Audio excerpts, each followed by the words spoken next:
La sécurité sanitaire des aliments, une problématique non moins déterminante dans les défis qui s'opposent à l'Afrique en matière de santé et de l'hygiène publique, mais auquel on fait malheureusement peu écho. D'ailleurs, une journée mondiale lui est consacrée depuis 6 ans maintenant. C'est le 7 juin de chaque année. À cette occasion donc, nous vous proposons de parler de ce sujet, la sécurité sanitaire des aliments, enjeux et défis dans les grands enjeux sur ce Docteur TV. Bienvenue. Nos invités, Madame Rebecca Dionou, responsable commission sanitaire des aliments à l'Association nationale des spécialistes alimentaires et management de la qualité au Togo. Bienvenue. Merci. Vous nous rejoignez pour la première fois dans les grands enjeux. Oui, vraiment, c'est Je la vois, première fois. je vois votre sourire.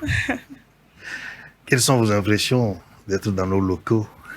Donc, je suis émue, Hein, tellement en joie de partager ce que l'association ouais. a avec les téléspectateurs. Mhm.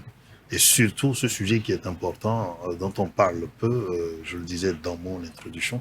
Également avec nous, Clément Blantaré. Il est le président de la dite association que j'ai énoncée à l'instant, l'Association nationale des spécialistes alimentaires et management de la qualité au Togo. Monsieur Blantaré, bienvenue. Merci, monsieur Thiou. C'est votre première fois chez nous également. Oui. Alors, la journée mondiale de la sécurité sanitaire des aliments, qu'on a donc, disons, symbolisé par l'acronyme SSA. C'est une notion quand même dont on parle peu, comme je le disais dans mon introduction. Le sujet fait moins écho. Comment expliquer que ce soit une problématique aussi importante, mais qu'on ne voit pas tous les jours dans les colonnes des journaux, par exemple, dans les discours le plus souvent servis par les pouvoirs publics, même sur le terrain, on voit peu d'activités autour de cette problématique. Merci, Sifou. Nous disons d'abord merci à la chaîne SOS Docteur TV qui accorde aujourd'hui cette occasion de pouvoir s'exprimer et donner quelques éléments d'information sur cette journée et surtout, comme vous le dites, cette problématique qui est moins connue ou moins représentée dans le commun des mortels. Je vais parler de la population à la base.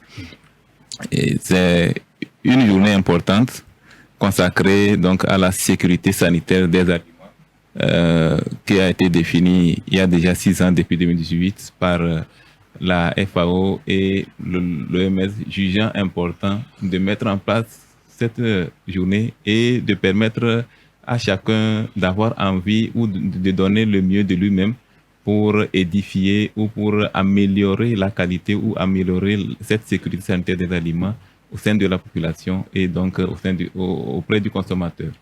Alors, c'est vrai que vous êtes sur le terrain. En tant qu'association, on va voir un peu surtout autour du concept, je vais l'appeler comme ça, les notions qui la recouvrent en matière de généralité dans cet élément sonore et visuel. Nous allons regarder ce que la rédaction nous propose.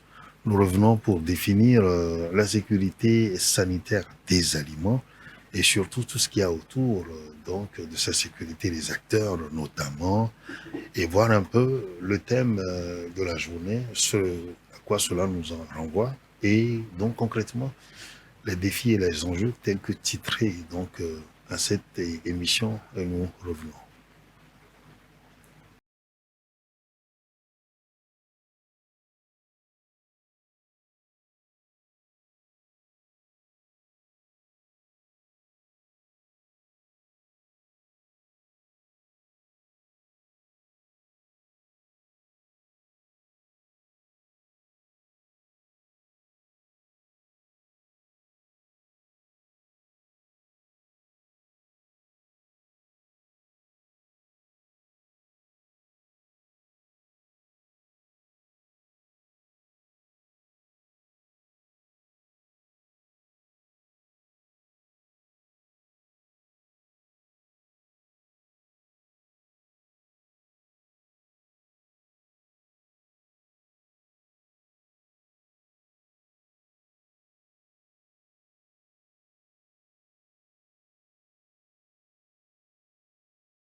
Madame Rebecca Dionou, c'est vers vous que je me tourne en premier. Quand on parle donc de la SSA, la sécurité sanitaire des aliments, quelles sont les notions clés, les concepts qu'il y a autour pour mieux nous permettre de nous situer par rapport à notre thème du jour? D'accord. Merci. Avant de parler des concepts et notions, nous devons savoir ce que c'est que réellement la sécurité sanitaire des aliments. Ouais. Donc, la sécurité sanitaire des aliments renvoie à la réglementation et au contrôle des filières agroalimentaires ayant pour but de veiller à l'hygiène et à l'innocuité des aliments. Donc, parlant de la sécurité sanitaire des aliments, fait allusion aux aliments et l'ensemble des conditions et des réglementations qu'on doit suivre pour avoir une alimentation saine et suffisante afin de prévenir les risques ou bien les maladies liées, les maladies d'origine alimentaire. Donc, les concepts clés, c'est de connaître les bonnes pratiques d'hygiène et de fabrication sur toute la chaîne de production et nous appelons quelque chose en notre jargon les 5 M. Donc, il faut qu'il y ait la matière, méthode, la main-d'œuvre, le milieu et c'est dans ça vous pouvez savoir comment gérer ou bien comment procéder pour avoir une alimentation saine ou bien avoir une nourriture exempte de toute contamination. Donc, c'est à peu près ce que c'est que les concepts ou les notions de la sécurité sanitaire des aliments. Alors, vous avez énoncé un certain nombre d'éléments. J'ai pu capter quelques-uns. On aura l'occasion de les éplucher, à moins que M. Plantaret veuille ajouter quelque chose. J'ai entendu matière première, enfin sinon la matière. Vous avez parlé de méthode, la main-d'œuvre, du milieu. Il doit rester un M que nous allons compléter. Et vous avez dit c'est 5 M, n'est-ce pas? Oui, les 5 M, comme elle a énoncé, c'est le milieu, oui, l'environnement, donc le milieu, la matière première qu'on va utiliser, oui, et puis le matériel Voilà. qu'on va utiliser pour faire le travail, la méthode qu'il faut utiliser à chaque niveau pour pouvoir réaliser les activités.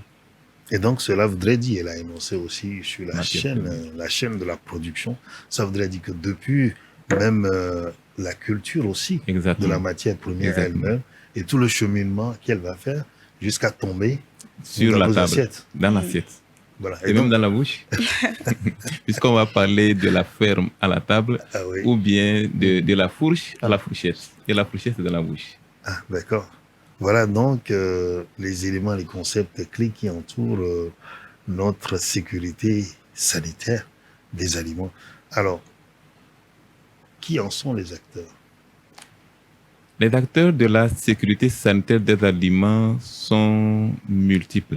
Et quand nous essayons un peu de les catégoriser, il faut d'abord voir les pouvoirs publics, qui sont les grands décideurs de comment la population va aspirer à la sécurité sanitaire des aliments. Les garde-fous que le pouvoir public doit mettre en place, dont les agences de contrôle, les agences de normalisation et les agents de surveillance, et puis la communication qu'il faut avoir entre les différents acteurs dans un pays ou dans une sous-région donnée. Donc, c'est le pouvoir public qui en a la grande décision ou la grande volonté de le mettre. Et après, il y a les institutions ou bien les institutions de recherche ou les scientifiques qui concourent à ce qu'il y ait des recherches, il y ait des activités qui se font, il y ait une vie tout au long des activités, les biochimistes, les chimistes, les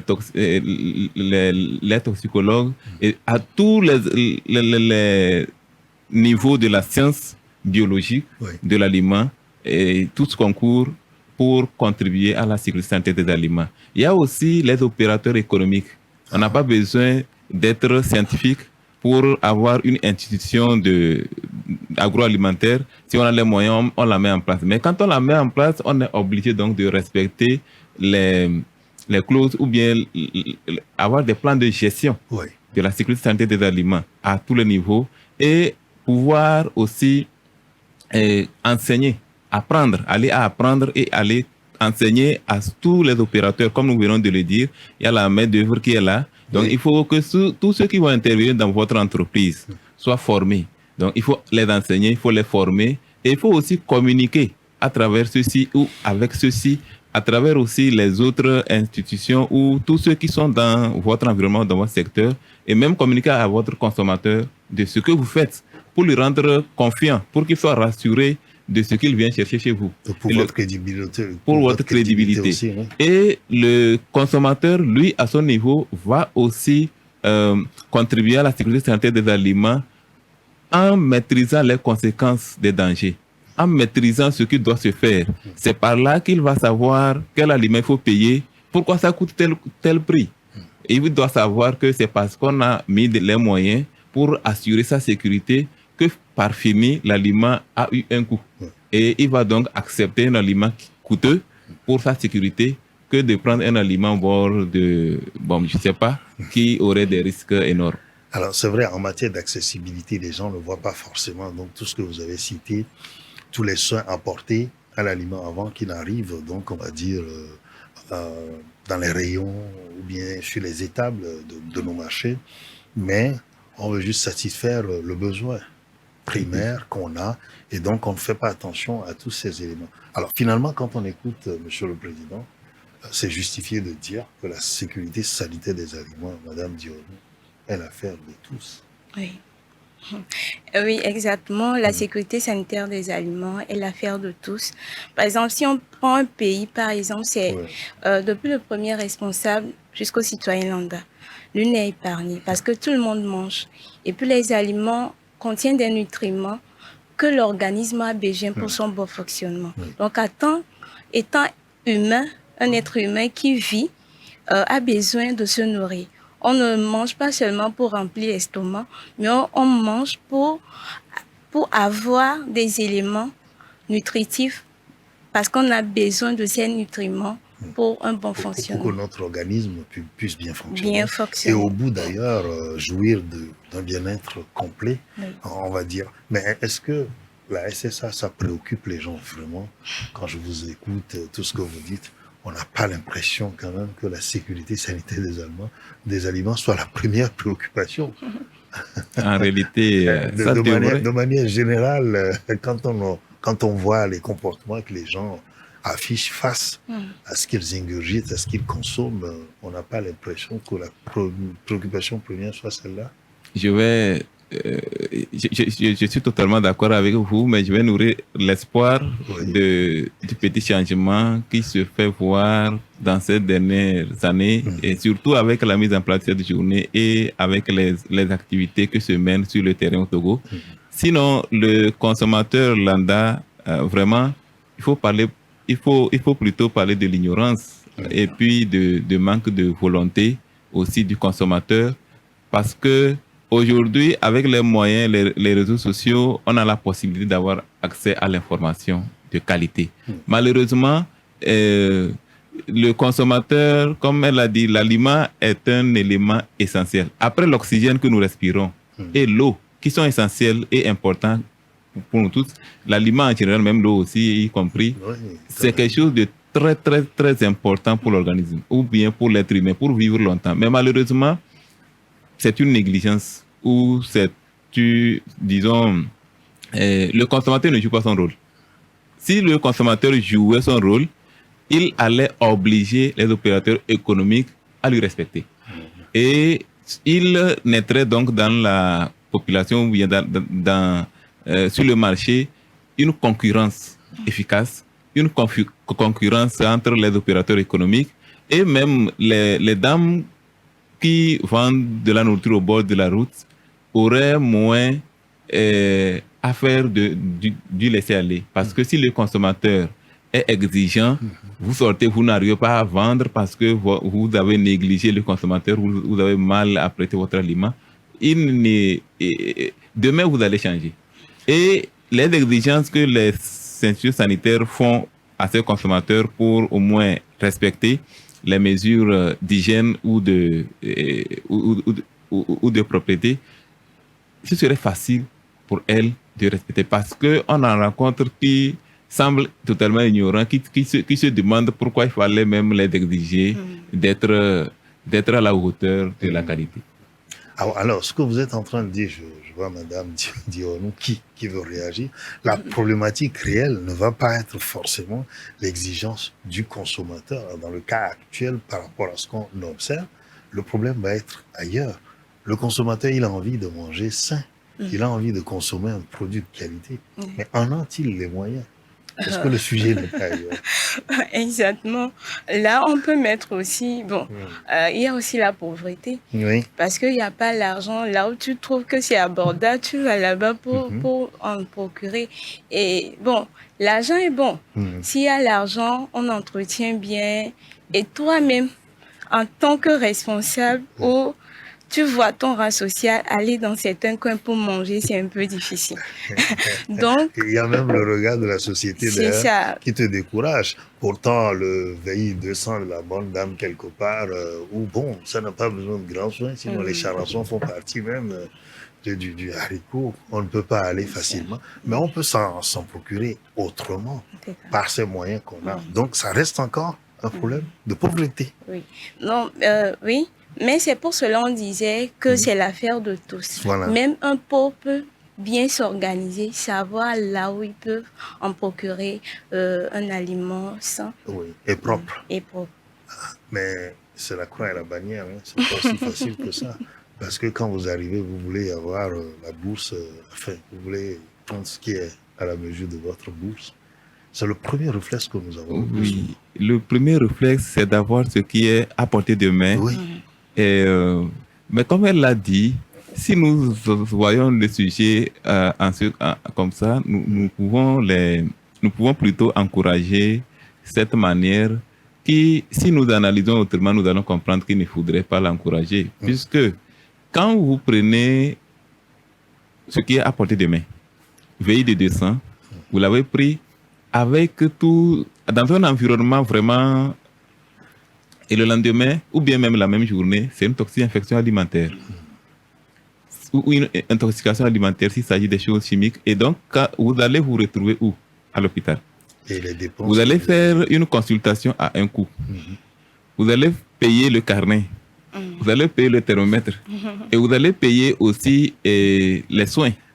Et quand vous allez payer les soins finis, même les analyses, quand je prends le coût des analyses, dès que vous rentrez à l'hôpital à une consultation, les analyses vous donnent déjà une lourde somme. Avant même de parler des médicaments qui vont vous soigner. Si vous êtes hospitalisé ou gardé à l'hôpital pendant 48 heures, vous allez payer le coût de l'hospitalisation. Tout à fait. Et après tout ceci, vous allez reprendre la même habitude. Ce qui fait qu'en une année, vous allez visiter l'hôpital 2 ou 3 fois. Ce qui raccourcit d'ailleurs votre espérance de vie. Ça raccourcit votre espérance de vie et ça vous ralentit par rapport à vos collègues ou à la société. Parce qu'aujourd'hui, on dit la vie c'est de l'argent, mais il faut aussi savoir que c'est la manière dont nous gérons notre vie que nous pouvons gagner l'argent. Si chaque fois tu es malade, ça veut dire qu'il y a ça réduit au niveau de ton entreprise. Tu risques de perdre l'emploi. Ton rendement sera. Et même si tu es dans ton propre entreprise ou même les particuliers, ce qui veut dire que ce que les autres économisent régulièrement, c'est ce que toi tu utilises pour tes soins et pour les soins de tes enfants. Puisque j'ai parlé d'un individu, mais il faut voir aussi qu'il va gérer sa famille. C'est ce qu'il faut qu'on évolue moins. Oui. En fin de compte, si vous analysez bien, vous allez avoir plutôt une vigilance ou une bonne organisation, comme elle l'a dit, procurer vos aliments là où il faut. S'il faut voyager pour aller chercher les aliments dans un village moins coûteux et s'organiser bien à les utiliser, au lieu de payer et c'est la dame de là, vous vous organisez vous-même et vous faites vos plats. Les 500 par exemple que vous allez dépenser 2 fois au bord de la route, vous allez les utiliser pour toute la famille. Et ça va vous suffire peut-être même 2 fois aussi. Et là, vous devenez plutôt un homme bien organisé et qui prend des aliments de qualité, qui veille à sa santé. Sinon, je pense que c'est beaucoup de l'ignorance et c'est beaucoup aussi de manque de volonté de s'appliquer. pourrais dire la paresse. Au bout, le grand enjeu, finalement, c'est l'enjeu économique qui entre en jeu. Parce que là, on va faire économie de ses propres, dépenses, de ses propres entrées. On va faire économie aussi de sa santé. Plutôt que de dépenser tout le temps pour sa santé, on économise, et puis on va vivre longtemps pour participer au développement de sa communauté et au développement durable. Mais là, vous l'avez dit aussi, après aussi, il faut savoir gérer ce qui rentre en nous. Quand nous le sortons aussi, il faut savoir où nous le mettons. Donc voilà, en fait, toute la problématique. Alors, pour nous, Africains, aujourd'hui, ce que vous dites là ailleurs, peut-être c'est beaucoup plus simple. On a l'ignorance du commun des mortels, mais aussi le manque de volonté, comme a dit le président. C'est que quelque part, nous ne sommes pas exigeants de ce que nous ingurgitons. Alors, pour nous, Africains, aujourd'hui, où se situe le problème? Vers quoi doit-on se tourner? Madame Dion. Ok. Bon, en tant qu'Africain, il faut avoir la volonté d'agir. Oui. Malgré les problèmes, malgré qu'on n'a pas les moyens, il faut savoir que la santé, ça te permet d'évoluer dans la vie. Tu dois être en bonne santé avant de manger même. Même le corps qui est malade, c'est avec peine, avec difficulté que tu vas vouloir manger. Tu n'as pas d'appétit. Donc si à chaque fois, on va penser à l'argent, on va penser qu'on n'a pas suffisamment d'argent pour se procurer un produit sain, exemple de toux sur bien de contamination, on va toujours souffrir. C'est justement ce problème d'argent au bout, parce qu'il faut se soigner, comme l'a dit le président. Donc là, il y a aussi nos gouvernants et on doit revoir et voir les programmes qu'on doit mettre en place. Tout à fait. Et l'économie du pays et aussi pour manger, c'est l'agriculture. Ça passe toujours par l'agriculture. Oui, la terre. La terre. Donc, comme le président vient de le dire, c'est de la fourche à la fourchette. Donc, fourchette. Donc, les gouvernants doivent mettre l'accent sur l'autosuffisance alimentaire passant par l'agriculture. Parce que l'Afrique regorge énormément de terre pour la cultiver. Pour son autosuffisance alimentaire. Alors ça, voilà un peu les leviers donc, qu'elle est en train d'énoncer, M. Blantaré. Quelle est la situation réelle quand on parle de la sécurité sanitaire des aliments au Togo et en Afrique? Est-ce que, nous l'avons dit, c'est vrai qu'il y a une évolution ces dernières années. On se rend compte que l'on fait un effort d'avoir des programmes, on met aussi en place des structures. Mais est-ce qu'on est à l'état embryonnaire ou on est en plein dedans? Parce que de toute façon, les défis sont énormes. Les priorités s'équivalent aujourd'hui pratiquement pour nos pays sur le continent. Mais ce sujet-là, la sécurité sanitaire des aliments, va être un enjeu avec des enjeux connexes autour, comme vous l'avez énuméré tout à l'heure. Oui. Est-ce qu'on est en train d'évoluer à un bon rythme ou, bon, voilà, ce sont des énonciations. Oui, je pense que nous évoluons, nos pays ont évolué. Nos pays ont évolué, comme nous le disions, c'est en 2018, donc ça fait 6 ans que la FAO et l'OMS ont mis en place le 7 juin pour contribuer ou pour donner l'envie de célébrer ou l'envie de veiller ou de contribuer à veiller à la sécurité sanitaire des aliments. Et donc, au niveau de notre pays, particulièrement le Togo, des institutions sont déjà mises en place depuis même avant ça et qui sont renforcées au fur et à mesure. Nous ne sommes qu'une association, mais nous faisons quand même nos observations et nous constatons qu'autour de nous, il y a de temps en temps une amélioration dans la surveillance, dans le contrôle et des institutions qui veillent à la qualité. Comme aujourd'hui, vous ne pouvez pas avoir une entreprise ou bien un opérateur économique qui ne contrôle pas ses aliments. Ce n'est plus possible. Des grandes entreprises qui s'installent pour l'alimentation sont déjà dans la dynamique de veiller ou bien ils ont des exigences qu'ils sont obligés de respecter. De toute façon, les outils sont là. On sait Les outils sont là. cadre normatif avec les ISO. Avec ISO, l'ATN, la HOC. Et il y a aussi disons, la formation qui est donnée, qui n'était pas donnée dans le vieux temps. Déjà, même depuis 2012, il y a l'Université de Lomé qui forme des compétences dans le domaine et qui ne se font que multiplier. Et au niveau de l'Université de Kara, il y a déjà une formation de filière là-bas qui contribue efficacement à la qualité des aliments au niveau scientifique. Donc, avec cette évolution, on peut se dire qu'il est temps maintenant que la population ressente le bénéfice de toutes ces formations, de toutes ces institutions qui sont mises en place, qui exercent, qui font leur travail, mais qui par le nombre, par la densité du travail, n'étaient pas encore, disons, sensibles, ou bien on n'arrive pas à le remarquer. Mais aujourd'hui, il est clair que c'est facile de constater ou bien d'avoir une progression rapide de la connaissance au sein de la population parce que les institutions se rapprochent de plus en plus et les opérateurs économiques se rendent compte de l'exigence de plus en plus. Cette concurrence, elle est lente, mais je pense qu'elle prend un envol beaucoup plus rapide dans ces dernières années. Oui, et pourtant, Madame Dionou, c'est vrai que dans le temps où on était petit et même encore aujourd'hui, mais avant, il y avait une sorte de police quand même où quand ça venait, on venait même parfois ramasser des étables. Et on n'a plus constaté. C'est vrai que même si cela existe, il y a cette rigueur qui manque à un niveau donné, qui aussi est un élément quand même qui, s'il s'était poursuivi, ou alors si aujourd'hui cela pouvait accompagner tout ce qui est fait, ça peut aider. Parce qu'au sein de la communauté, quand il n'y a pas écho, les gens ne bougent pas. Oui.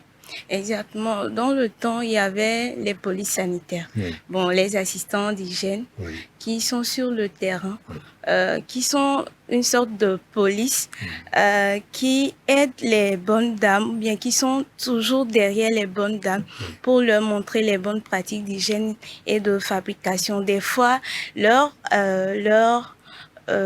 produits sont saisis parce qu'ils ne sont pas bien couverts, il y a les mouches un peu par-ci, mais il n'y a pas d'hygiène autour. C'est ça. Mais maintenant, avec l'accord de l'OMS et de la FAO, on veut sensibiliser les gens. On ne veut plus les pousser, on ne veut plus les forcer, mais qu'eux-mêmes, ils comprennent la portée de l'hygiène. Parce que si tu ne fais pas l'hygiène, tu tombes malade, comme le président l'a dit, tu vas faire des dépenses inutiles, des dépenses qui ne sont pas prévues. C'est difficile de faire sortir de l'argent pour ce à quoi on ne s'attendait pas, ce qui n'était pas prévu au départ. Donc c'est pour cela, il y a la journée du 7 juin, qui est une journée internationale de la sécurité sanitaire des aliments, pour mobiliser les gens, pour éveiller leur conscience sur la manière de gérer les choses. Donc, il peut y avoir les polices sanitaires, il peut y avoir les assistants d'hygiène sur le terrain, mais si nous-mêmes ne prenions pas conscience, si nous ne savons pas que c'est pour notre bien, on va passer à côté. Donc, la balle est dans notre camp, les polices sanitaires sont là, mais on doit faire beaucoup d'efforts pour comprendre que c'est pour notre bien. Alors, on comprend clairement et aisément que c'est une culture de la sécurité sanitaire des aliments qu'il faut aujourd'hui inculquer. Exactement, exactement. Comme la responsable SSA l'a dit, on n'est plus dans le temps où il faut être un policier derrière quelqu'un pour l'exiger, parce qu'on a compris que ce n'est pas efficace. Il va toujours trouver un autre moyen de te dribbler.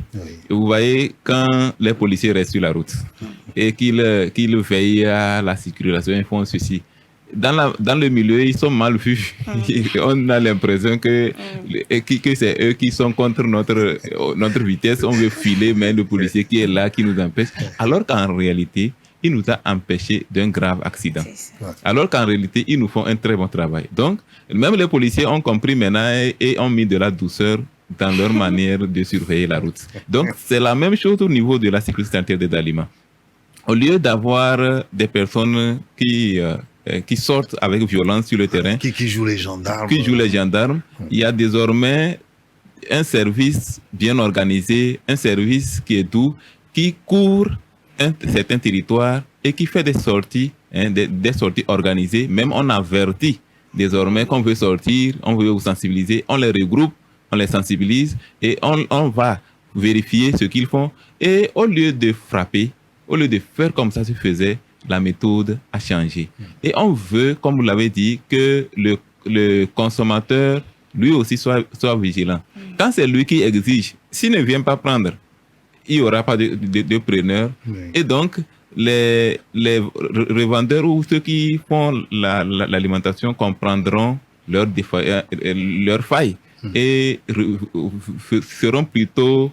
vont plutôt inviter les services à venir les former, puisque c'est un travail qu'on leur fait gratuitement, c'est un soutien qu'on leur apporte. Il suffit seulement qu'ils soient de bonne volonté et pour aller à l'application de ce qu'ils apprennent ou de ce qu'on leur donne comme information, comme connaissance.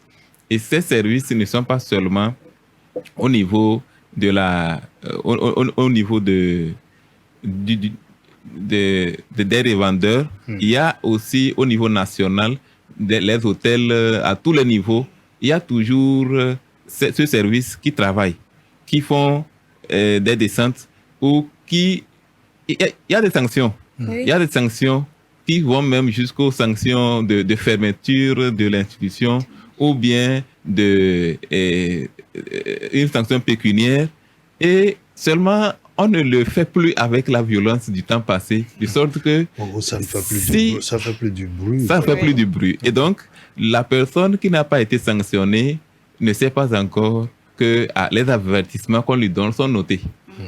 Et à un certain nombre d'avertissements et à un rapport fait à l'hiérarchie, il sera invité un jour, tout doucement, et après tout, il se rendra compte qu'il perd peut-être son entreprise. Alors, ce dont nous parlons, quand on parle de la chaîne, c'est pas seulement les étapes qu'on voit, donc le point de vente avec les bonnes dames, parce que le plus souvent, quand on parle, ce sont celles-là qu'on voit tout droit, parce que c'est vrai, c'est pignon sur rue, mais il y a les restaurants, on va dire, les milieux plus organisés, plus huppés, où en réalité, on pense qu'on peut y avoir forcément de la bonne nourriture, mais l'arrière-boutique de tout restaurant n'est pas forcément reluisant. Oui, exactement. Oui. Des fois, vous allez voir un resto bien aménagé. Par exemple, on a fait des sorties. À l'entrée, c'était magnifique. Oui. Les plats sont bien rangés. Les nourritures sont bien étalées dans des couverts propres et tout. Donc, comme c'était pour inspecter le lieu, on est allé là où se fait la production. Je vous assure que si vous voyez, vous ne pouvez plus manger parce que l'eau même, l'eau pour laver les assiettes était sale. Les viandes qu'ils ont amenées, tout fraîchement, étaient laissées ouvertes et à l'air, avec des mouches qui traînaient. Et puis, il y a des poules qui étaient là-bas. Alors que ça doit partir, c'est ça, on dit, ça part de la fourche à la fourchette, ça part de quelque part sur un lieu de production à un produit fini. Maintenant, si on voit seulement que le produit fini... la composante milieu, dans les 5M. C'est ça. Ouais. Les 5M, ça fait partie, et le milieu qui fait partie du 5M est vraiment important à cibler. Donc, à ce moment, on doit sensibiliser ces responsables de restaurants que ça ne sert à rien d'étaler les choses propres, mais là... Et d'y installer des choses sales. C'est ça. Même si c'est édulcoré, ça semble propre. Mais la souche reste quand même de la saleté qu'on met dans les plats aux gens. Quand on voit un peu les conditions dans lesquelles c'est préparé, parler de l'environnement. Oui. Et ça, c'est pas aisé, hein? C'est pas aisé, comme elle l'a dit si simplement. Et descendre, c'est ce qu'on disait, que on n'a plus une police sanitaire, on ne fait plus la force. Mais quand toi-même, tu es opérateur économique, on descend chez toi, peut-être on t'a averti ou on ne t'a pas averti, on vient, on fait une inspection, et qu'on a le droit de visiter partout. Et tu as l'obligation d'ouvrir partout. Même les sanitaires. Oui, même les sanitaires. Ouais. Donc, quand Alors, j'allais les évoquer parce que parfois la cuisine est tout proche. C'est ça. Et quand vous ouvrez, tout se confond. C'est ça. Lorsque on arrive chez vous et que on observe, on constate, on vérifie et on voit des choses, vous êtes présent, vous êtes en train de voir que c'est dans votre entreprise. La honte même que ça vous a fait le jour-là devrait quand même vous interpeller. C'est pas facile. Mais c'est le chiffre qu'on voit au bout, hein, Monsieur le Président. Oui, le chiffre que vous voyez au bout, s'il y a des centres, comme on le dit, Tant pis pour celui qui vient manger. et on finira par vous regarder ou vous dire la vérité. Oui. Parce qu'il y a des normes. Parce qu'il y a des documents qui sont édités et que vous devez suivre. Oui. Et quand vous-même, vous êtes en infraction, vous connaissez déjà la peine. Vous connaissez déjà la peine. C'est ce qui est plus intéressant. Ouais. Et on n'a pas trop à tirer sur vous comme policier, mais quand on vous fait l'état des lieux où on essaie de vous faire constater par vous-même ce que vous êtes en train de faire, puisqu'on vous avait déjà enseigné, formé, et vous connaissez déjà les risques ou le danger que vous faites courir la population, la peine qu'on va vous faire infliger, ça va vous faire mal, mais vous n'aurez pas de mots. Vous n'aurez pas de mots parce que c'est légitime, c'est légitime, justifié, c'est bien fait, c'est bien apprêté, que on ne vous a pas surpris. D'abord, on vous a formé, on vous a sensibilisé, et si vous n'êtes pas capable, vous ne devez pas ouvrir. Vous avez dit que vous serez capable d'observer, on vous a autorisé à ouvrir, vous avez ouvert. On ne vient que constater si ce que vous-même vous avez dit, si vous le respectez. Mais si vous savez que et là encore, quand on vient voir que vous le respectez pas, on vous fait donc des avertissements. Des avertissements. Pour vous rappeler à l'ordre. Et ça, suite à plusieurs avertissements avant que la sanction n'arrive. Mais ce qui me préoccupe le plus nous sommes nombreux, parce qu'il y a l'explosion aussi démographique qui fait que ce n'est pas forcément aisé pour les gens de proposer du bon. Parce qu'on va opter beaucoup plus pour la quantité, mais parfois la qualité a donc moins sa place. D'où on en revient toujours à cette problématique de culture, d'éducation, qui va être la chose à mettre en avant. Il l'a dit aujourd'hui, il y a des institutions, des centres de formation qui vont sur le terrain. Mais ce travail doit être au quotidien. Ce n'est pas une période. La fréquence doit être régulière et au quotidien, en fait. Ça doit rentrer dans notre habitude alimentaire. Parce que à chaque fois, tu es conscient que tu dois manger. Donc, avant de manger, qu'est-ce que tu dois faire? Tu es conscient aussi que tu dois proposer à manger aux gens. C'est ça. Voilà. Tu dois proposer quoi exactement manger aux gens. Je me demande si ceux qui font ces genres de choses, eux-mêmes, ils ne goûtent pas, ils ne mangent pas. Est-ce qu'ils sont conscients que ça pourrait leur amener quelque part? Non, mais on puise on met dans la paume, on lèche et puis bon, on fait c'est bon et puis on envoie à l'autre. Mais tu as déjà goûté? mais non, je dis que c'est une petite quantité. Mais l'autre peut venir donc ingurgiter le reste. Tant pis. À partir du moment où on satisfait le palais, on ne fait pas attention aux autres éléments. Attention aux autres éléments. Bon, je reviens toujours sur les consommateurs que nous sommes. Nous sommes tous consommateurs. Imaginez que cette sensibilisation qu'on fait, on a ouvert ça désormais aux consommateurs aussi, et lors des sorties, si le consommateur vraiment devient vigilant, ce qui est sûr, il va manger une alimentation de qualité. Pourquoi? Parce que ce n'est pas seulement... On peut les mêmes énergies, les mêmes moyens financiers qu'on a utilisés pour faire un plat, il suffit d'être bien organisé, on le fera sans danger. Parce qu'on parlait tout à l'heure des 5M. Oui. Il suffit tout simplement de les respecter pour faire Aïmalou. C'est ça. Ou de les respecter pour faire n'importe quel repas. J'ai la bonne matière première, même si c'est 200 de différence que je vais ajouter pour avoir le bon riz, le bon haricot, débarrassé. C'est la même manière pour préparer. Et puis ensuite, la méthode, la façon dont je procède pour que mon aïmol soit plus intéressant, il faut que ce soit une méthodologie quand même acceptée. En accord également avec les exigences de l'heure, à savoir le respect de l'environnement.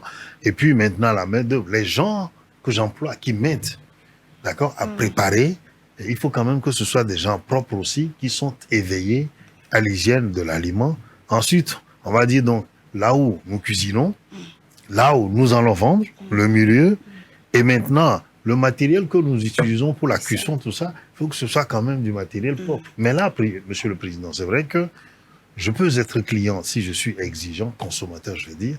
J'arrive dans un restaurant, je peux me permettre de faire comme vous. Je vais à l'arrière-boutique, curieusement, tu vois, voir ce qui s'y passe et décider si je reste ou si je m'en vais.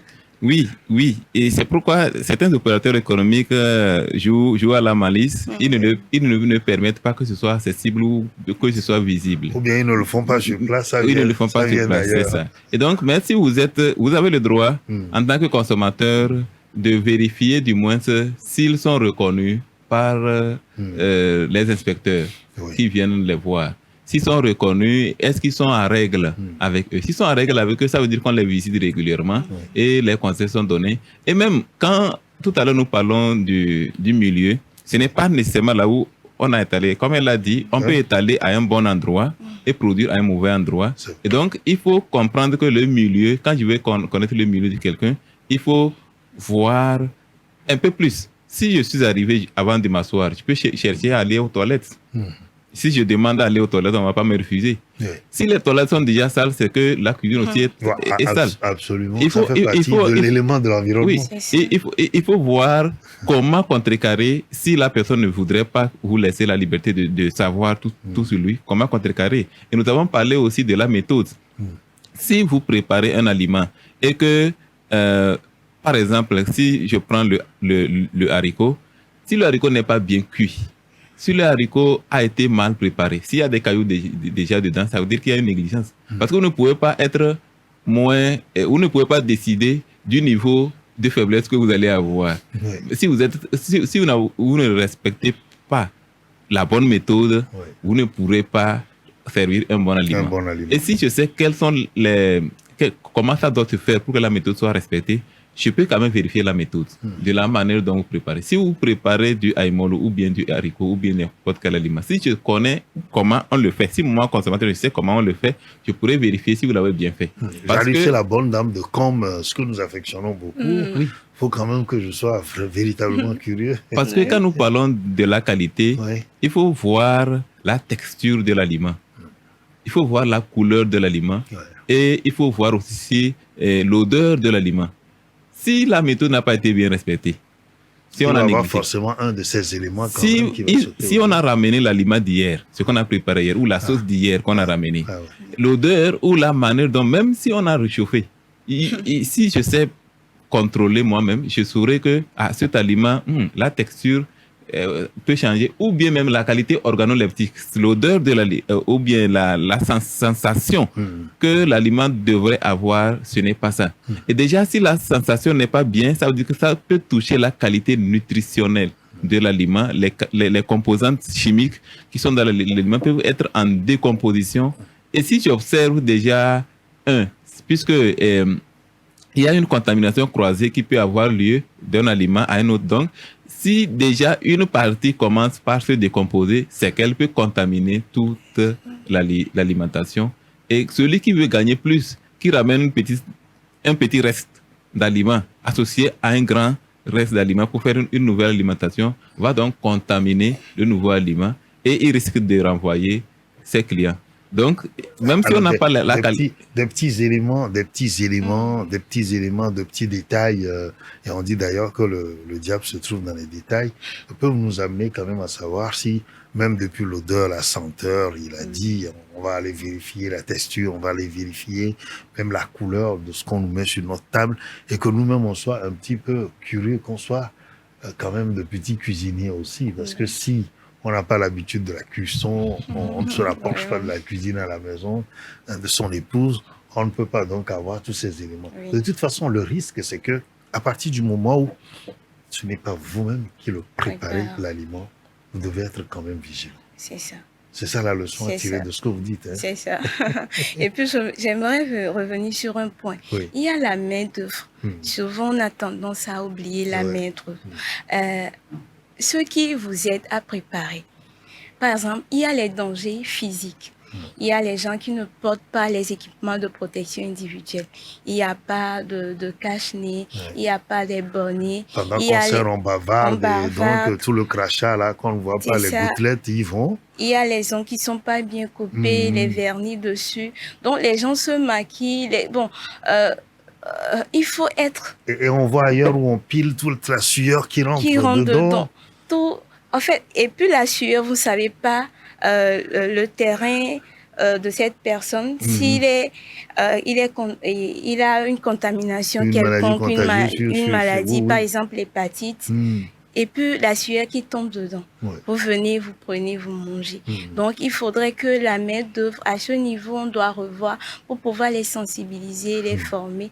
Et notre association fait de son mieux pour pouvoir former. Alors, non, on sait très bien que les organisations de la société civile, le rôle vous incombe beaucoup plus parce qu'en réalité, les pouvoirs publics, on l'a dit, on reviendra sur le niveau de responsabilité de chacun d'eux. Vous l'avez déjà énoncé en introduction en disant qu'il y a les pouvoirs publics d'une part qui vont donc définir la politique, l'encadrement nécessaire, les normes, les mettre en place et puis mettre aussi les outils, Les systèmes de contrôle. les systèmes de contrôle et de surveillance. donc à la disposition. Voilà donc ce que l'État va faire.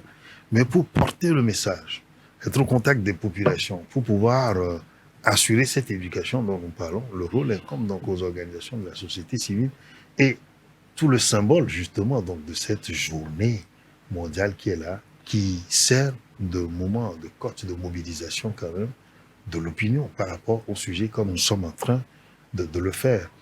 Mais depuis 6 ans, qu'est-ce qui est fait dans ce sens-là? Moi, personnellement, je vous ai moins senti.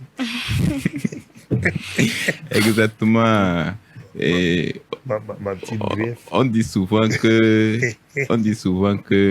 c'est comment je vais le paraphraser. C'est comme quand vous placez une chèvre quelque part, c'est l'herbe qui est à côté qu'elle va brouter.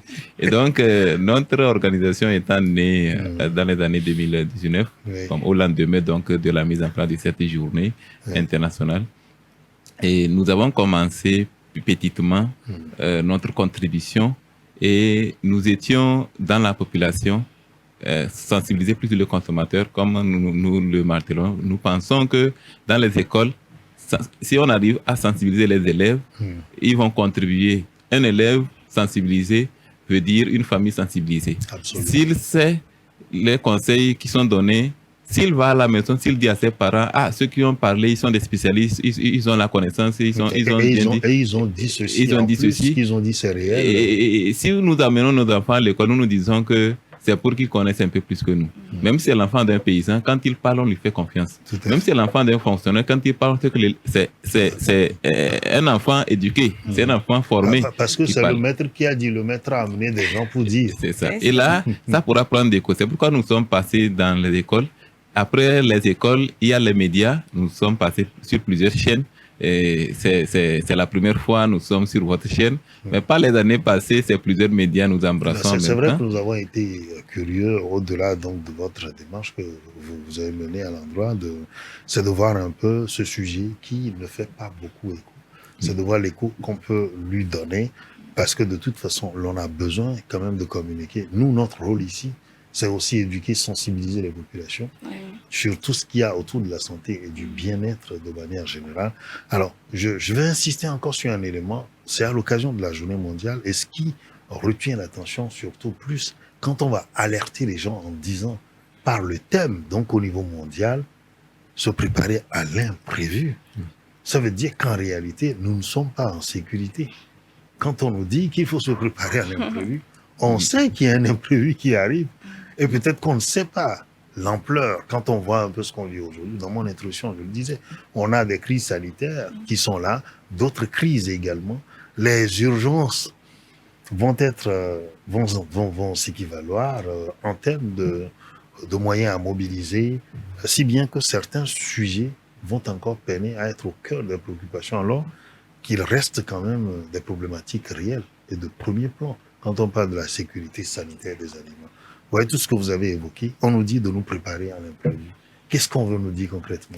Oui, se préparer à l'imprévu, c'est de tirer leçon des épidémies, des crises sanitaires passées et de se rendre compte que lorsque vous êtes dans la dynamique d'organisation, vous organisez, vous respectez les normes, vous respectez ce qu'il faut respecter à tous les niveaux.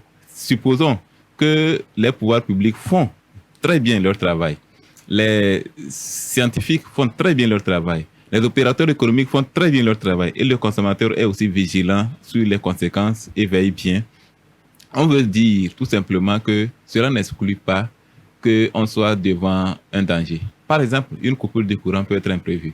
Lorsque le courant a été coupé, il peut y avoir des éléments chimiques qui vont se produire dans l'aliment que vous avez mis dans le réfrigérateur et ça risque d'être comme c'est en un seul endroit, mais ça va s'étendre à d'autres. Et une grosse conservation qui a été à ce risque. Nous parlons tout à l'heure d'une contamination croisée qui est possible. Oui. Ça voudrait dire que l'aliment qui sera gâté, qui va avoir une décomposition, les avaries vont rejaillir sur l'étendue et après tout, si une personne vient le consommer ou le payer pour aller ajouter à un autre aliment, voilà comment de lieu en lieu ou d'aliment en aliment, vous allez avoir une contamination. Donc, il faut se préparer à l'imprévu. Il faut se dire, oui, j'ai pris toutes les dispositions avant de produire. Oui, j'ai respecté les méthodes. Nous avons parlé des méthodes 5M, mais elle n'est pas la seule. Il y a la méthode HACCP qui nécessite à ce qu'on puisse voir à chaque point critique. Il faut une maîtrise. Vous avez respecté ce qu'il faut respecter. Maintenant, à chaque point critique, vous devez avoir une autre méthode d'évaluation, d'identification des éléments, de leur appréciation et de leur surveillance. Et une sorte de consolidation. De consolidation de, de la fondation que vous avez déjà. Et d'évoluer à d'autres normes. D'évoluer à d'autres normes qui vous permettent d'avoir une surveillance. Et d'avoir une, disons, de l'audit interne à votre sein pour voir si votre plan de gestion est efficace. Si elle n'est pas efficace, vous risquez que lorsqu'il y aura un audit externe, que vous pouvez être aussi rappelé. Et lorsque vous le faites en tant qu'institution, en tant qu'État et à tout le niveau, tout est bien respecté, il faut s'assurer que quand l'imprévu viendra, qu'est-ce que je fais? Qu'est-ce que je ferai au cas d'imprévu, comme Covid qui est venu nous renseigner, comme d'autres crises. C'est-à-dire que le dispositif que j'ai mis en place, il existe. Mais si jamais il y a un problème majeur qui peut-être d'ampleur peut surpasser ou éprouver ce que j'ai mis en place, je dois être dans une sorte de simulation moi-même. De réaction, voilà. C'est ça. Je dois faire moi-même des simulations ou de mettre en place des systèmes qui automatiquement seront en alerte. Peuvent se déclencher. Vont se déclencher automatiquement. L'impact donc du problème dans les... Nous avons parlé de la formation du personnel ou de la main-d'œuvre. Oui. Il faut que cette main-d'œuvre puisse être aussi dans l'optique de riposte, de réaction et de faire en sorte que lorsque il y aura un danger, qu'on n'attende pas quelqu'un qui viendra de quelque part pour réagir. Il faut que chacun puisse être impliqué rapidement pour que le danger ne s'étende pas. Qu'on soit à la base ou au sommet ou au milieu. Quelle que soit votre position. Ce que l'on puisse maîtriser en réalité, ce qu'il faut faire en cas de ceci ou en cas de... L'État mettra en place les systèmes ou bien les plans de gestion en situation d'urgence. Ces plans de gestion en situation d'urgence, les entreprises vont à leur niveau mettre en place des plans de gestion pour que quand ça arrive, il y a une réaction. C'est pourquoi on a parlé de la communication. Pour pouvoir accompagner tout ce mouvement d'ensemble-là, donc c'est ce que vous dites, il faut que chacun à son niveau joue son rôle. On a vu un peu l'importance donc de la journée mondiale. On voit un peu le commentaire qui est fait du thème, mais concrètement pour tout ce dont nous on a parlé par rapport à notre petit carré, notre petit rectangle de Togo et notre continent, à quoi allons-nous faire allusion? Quels sont les points sur lesquels l'on va insister? Est-ce que ce sont les cellules d'hygiène dont on a parlé, ou il faut avoir des systèmes décentralisés? Aujourd'hui, c'est de dire, dans chaque école, par exemple, on a des pairs éducateurs, ou bien on a des points focaux dans les services pour pouvoir quand même implémenter cette culture-là. Parce que après tout, il faut que les gens aient les réflexes. Comme on l'a déjà dit que la sécurité sanitaire des aliments, c'est l'affaire de tous. Donc, ça doit passer par la communication. On peut beau mettre les systèmes en place, mais si on ne communique pas dessus, si on ne mobilise pas le public concernant les risques d'origine alimentaire, on ne pourra pas atteindre l'objectif. Donc, à notre niveau, au Togo, on doit commencer par sensibiliser les gens, même sur les lieux de culte, même à l'église, à l'école. Il faut, comme des associations que nous sommes, aller vers les gens pour leur informer, parce que c'est l'information et la sensibilisation qui peuvent amener les gens à comprendre l'importance de ce qu'on dit par rapport à la sécurité sanitaire des aliments. Donc, comme vous l'avez dit que bon, c'est comme si on ne nous a pas senti, le thème n'est pas d'actualité. Ouais. Donc, c'est à nous. Il faut donner plus écho, mais oui. En termes de messages clés aujourd'hui, le temps est passé vite pour notre numéro d'aujourd'hui. En termes de messages clés aujourd'hui, si vous aviez quelque chose donc à délivrer avant que l'on ne se sait pas, qu'est-ce que vous diriez? On a vu qu'il faut mettre l'accent sur la communication, mais quels sont les messages, les autres messages clés qui pouvaient quand même attirer notre attention et nous permettre de dire on a retenu quelque chose? Oui. À part la communication, il faut savoir que on ne mange pas seulement pour remplir l'estomac et que l'aliment que nous mangeons peuvent être source de maladies si c'est pas bien entretenu. Donc, à tout un chacun de nous de mettre la main à la pâte et de savoir comment pratiquer les bonnes manières d'hygiène et de fabrication pour avoir une alimentation saine, équilibrée et de savoir, comme Hippocrate l'a dit, je vais finir en ces thèmes, il faut que ta nourriture soit ton médicament et que ton médicament soit dans ta nourriture. Rebecca Dion, responsable commission sanitaire des aliments à l'association des spécialistes en hygiène alimentaire et management de la qualité. Rodrigo, merci d'être passé. À l'occasion du 7 juin, cette émission a été donc réalisée dans ce cadre. Bon retour chez vous. Nous allons nous retrouver sûrement pour creuser davantage le sujet parce qu'il y a tellement de notions que vous avez évoquées au cours de cette émission. Nous allons finir avec le président de l'association, oui. Oui, nous pensons que cette journée est la bienvenue et c'est pourquoi il faut à chaque fois saisir l'occasion. La sécurité sanitaire des aliments est une affaire de tous. On ne le dirait pas assez, c'est une affaire de tous. Et lorsque vous ne prenez pas des dispositions pour sécuriser votre alimentation, disons, vous vous exposez à la mort, si je peux aller plus dur. Parce qu'il y a déjà au moins 200 maladies qui sont liées à l'alimentation. Ouais. Et il y a dans le monde au moins 6 millions de personnes qui tombent malades liées à l'alimentation. Et sur ces 6 millions, il y a 420 000 personnes qui meurent chaque année. Si vous ne voulez pas vous ranger dans ce lot, et si vous savez bien que l'espérance de vie ne fait que se diminuer au fur et à mesure, l'espérance de vie se diminue. Et donc, si vous voulez vivre plus longtemps, préparer votre progéniture et avoir une vie heureuse, vous devez penser beaucoup plus à votre alimentation et manger bien, c'est garantir sa santé. Nous remercions la chaîne Dr TV qui a accordé cette belle occasion et nous ne le dirons pas assez. Vous faites un grand travail. Merci beaucoup. Merci Clément Blantaré, vous êtes le président donc de l'Association nationale des spécialistes en hygiène alimentaire et management de la qualité au Togo. Bon retour chez vous. Le message, il est perçu, il est retenu. Manger ce qui est bien de toute façon garanti. Notre santé et notre, disons, bien-être complet. Et cela nous évite la mort prématurée, on va le dire de cette façon-là, que ton aliment soit ton médicament et que ton médicament soit ton aliment. Pas mieux pour conclure cette émission, réalisée dans le cadre donc, du 7 juin, journée consacrée à la sécurité sanitaire des aliments. Merci de nous avoir suivis. À très bientôt pour un prochain numéro de votre émission Les Grands Enjeux sur SOS Docteur TV.